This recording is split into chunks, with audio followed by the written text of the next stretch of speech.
Сайн байна уу? Welcome back my channel. Энэ удаагийн дугаараар та бүхэнд маш гоё мөнгөлөг цаасанд болгосон зуны ногоодод загсыг хэрхэн хийх аргыг хуваалцах болно. За энэ бол мөнгөлөг цаасыг ашигласан байгаа.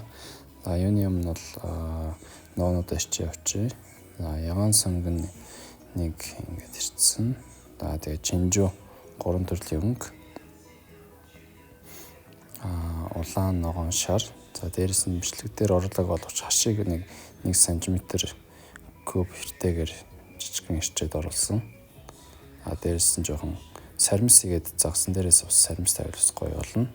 За тэгээд хөлтөө загсаа гисгээгээд гаднах усын ингээд сайхтар арчаад авчна. За хоёр талын маш сайн арчиж агаад нэгэн жигд ингээд хуваана. Яг голоор нь шичих юм бол ингээд жоохон зөрүүтэй болчих учраас дээд талын хоёр хэсгийн томор нь аваад доод талын жижиг хэсгийг ширчж агаад тэр нь хоёр хуваагаад ингээд хоёр хүний бохорц болгосон. Тэгээд давс берцээ нэгэн жигд хоёр талаас нь цацаад хамталчнаа. Тэгээд энэ меню нь бол маш өөр мэт алюминий хойл гэдэг нэг мөнгөлөг цаас ашигласан болохоор маш эрүүлэр хайрахгүйгээр бол болгож байгаа учраас маш гоё хоол. Японд бол энэ хоолыг бол хоёр яки гэдэг бол гэртээ загас эднэр шарахад бас ашигладаг. За тэгээд хөрлөн помидор, брокколиго ичээд яншиж жижигхэн шигтэй ичээд лимон 4 шидсэн хэлчихнэ. За тэгээд алюминий хойл мөнгөлөг цаасаа гаргаад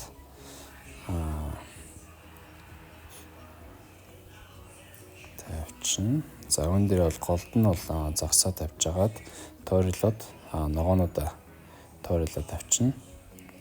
Лимон дээр нэг иймэрхүү тавиад за тэгээд ягаан сонгоно. Ер нь бол өөрийнхөө дуртай ногоонуудаа бол тавьчихад болно. Тэгээд хаш. Энүүд бол нэг зуны гоё 100 идэхэд маш гоё амттай байдаг хаш, помидор, чинжүү гэх мэт зуны удирдлагын ногоог бол ашиглаад маш гоё хоол болсон. Тэгээ брокколи эднэрээ тавьж агаад за дуун дээр нь лимоноо тавьж агаад тэгээд 1.5 см кубын цэцгийн тус тавьсан. За сүүлд нь бол ийм хоолны архийг нэг хоолны халбаар ичнэ.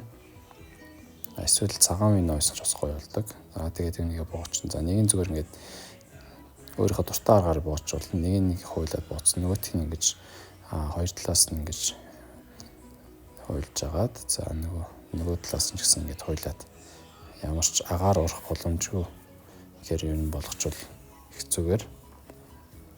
Тэгээд хайрлан тавгаа маш сайн халаана. За хоёр бохорц загсаа хоолоо игээд за дээрэс нь ус 1 см-ийн хэртэй хийж байгаа. За дундаас чанга гал дээр 15 минут туцлахна. За нэг 15 минут туцлахсныхаа дараа тавган дээр тавглаад за сүүлд нь баг зэрэг сой соус ичвэл бас их гоё болдог. Тэгээд өмнө хоолны архийг бол хийсэн учраас юм бол энэ загсны амтыг маш гоё болгоно.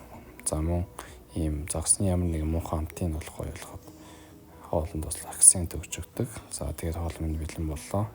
За тэгэхээр маш гоё хоол болсон. Маш гоё амттай, маш энгийн боловч маш эрүүл мөнгөлөг цаасны загсыг та бүхэн туршаад үзээрэй.